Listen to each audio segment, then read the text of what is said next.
കരിപ്പൂർ സ്വർണം പൊട്ടിക്കൽ കേസിൽ ട്വിസ്റ്റ്. സ്വർണ്ണക്കടത്തുകാരായ മലപ്പുറം മുണ്ടുപറമ്പ് സ്വദേശി മുഹമ്മദ് സൽമാൻ സാലിഹും പരപ്പനങ്ങാടി സ്വദേശി സാദിഖ് പിപിയും പിടിയിൽ. സ്വർണം പൊട്ടിക്കാൻ കാത്തുനിന്ന 5 സംഘങ്ങളെ വെട്ടിച്ച് സൽമാനും സാദിഖും കള്ളക്കടത്ത് സ്വർണം വീതം വെച്ചെന്ന് കണ്ടെത്തൽ. മുഹമ്മദ് സൽമാൻ സാലിഹിനെ കാണാനില്ലെന്ന് കുടുംബം പോലീസിൽ പരാതി നൽകിയിരുന്നു. അർജുൻ ആയങ്കിയുടെ കൂട്ടാളികളും സ്വർണം പൊട്ടിക്കാൻ കാത്തുനിന്നവരിലുണ്ട്.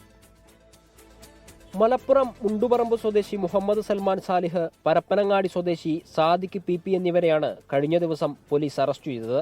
ജിദ്ദയിൽ നിന്ന് സ്വർണവുമായി വന്ന മുഹമ്മദ് സൽമാൻ സാലിഹ് സ്വർണം പൊട്ടിക്കൽ സംഘങ്ങളെയും കബളിപ്പിച്ച് കടന്നുകളയുകയായിരുന്നു.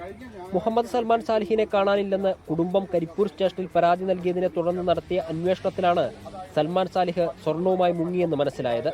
തനിക്ക് സ്വർണം തന്നുവിട്ടയാൾ പറഞ്ഞ വ്യക്തിക്ക് കൈമാറാതെ അർജുനായങ്കിയുമായി 40 ലക്ഷം രൂപയ്ക്ക് ഇടപാട് നടത്താനായിരുന്നു സൽമാൻ സാലിഹിന്റെ ആദ്യ പദ്ധതി. അതിനായി അർജുനായങ്കിയുടെ സുഹൃത്ത് അഭിജിത്ത് പറയുന്നയാൾക്ക് സ്വർണം കൊടുക്കാൻ തീരുമാനിക്കുകയും ചെയ്തു. അർജുൻ ആയങ്കിയുടേതുൾപ്പെടെ 5 സംഘങ്ങളാണ് മുഹമ്മദ് സൽമാൻ സാലിഹ് കൊണ്ടുവരുന്ന സ്വർണം പൊട്ടിക്കാൻ വിമാനത്താവളത്തിന് പുറത്ത് കാത്തുനിന്നത്. അതിൽ 13 പേരെ നേരത്തെ പോലീസ് അറസ്റ്റ് ചെയ്തു. അതിനിടയിലാണ് പരപ്പനങ്ങാടി സ്വദേശിയും സൽമാൻ സാലിഹിന്റെ സുഹൃത്തുമായ സാദിഖ് പിപി മറ്റൊരു പദ്ധതി തയ്യാറാക്കുന്നത്. നിലമ്പൂർ സ്വദേശിയായ ഷബി എന്നയാൾക്ക് സ്വർണം കൈമാറാമെന്നും അത് എല്ലാവർക്കും തുല്യമായി വീതിച്ചെടുക്കാമെന്നുമായിരുന്നു പ്ലാൻ.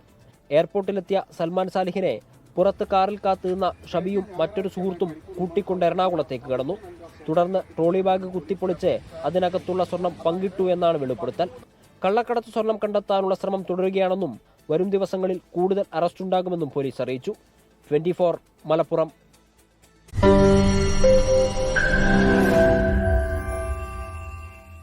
ലോകത്തെവിടെയായാലും ഏത് സമയത്തും 24 വാർത്തകളും ഓഗ്മെന്റഡ് റിയാലിറ്റി പാക്കേജുകളും എക്സ്പ്ലെയിനറുകളും വിശദമായി കാണാൻ ഞങ്ങളുടെ യൂട്യൂബ് ചാനൽ നിങ്ങൾക്ക് സബ്സ്ക്രൈബ് ചെയ്യാം.